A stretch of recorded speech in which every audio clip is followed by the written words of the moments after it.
राजन जोडबाट र तपाईले धेरै सोधिरहनु भएको छ कुवेतबाट नेपालको लागि एयरपोर्ट खुल्यो कि खुलेन अथवा फ्लाइट खुल्यो कि खुलेन भनेर र मैले तपाईहरुलाई मैले जानेको कुराहरू र मैले बुझेको कुराहरू चाहिँ शेयर गर्न खोजिरहेको छु।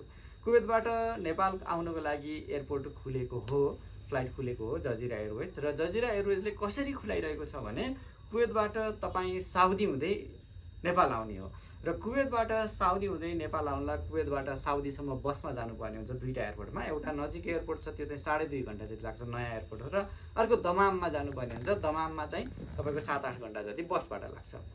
तपाईले टिकट काट्ने हुन्छ जजिरा एयरवेजको टिकट काट्दाखेरि एकदमै धेरै महँगो छ। त्यो किन छ भने कुवेतबाट साउदीसम्मको बसको भाडा प्लस साउदी इन्ट्री गर्नलाई एउटा भिजा निकाल्नु पर्छ, त्यो भिजाको फी र साउदीबाट नेपालसम्मको एयरलाइन्सको भाडा भयो, अथवा टोटल त्यसरी महँगो पर्न गइरहेको छ। र तपाईहरु यदि नेपाल आउन चाहनुहुन्छ भने तपाईले साउदी हुँदै नेपाल आउन सक्नुहुन्छ। तर एउटा कुरा के छ भने त्यो चाहिँ जोसँग सिभिल आइडी कार्ड भ्यालिड छ अथवा त्यस्तो रेसिडेन्सी कार्ड छ त्यो कार्ड भएकोलाई मात्रै नेपाल आउन त्यसरी दिएको छ, अन्यथा दिएको छैन।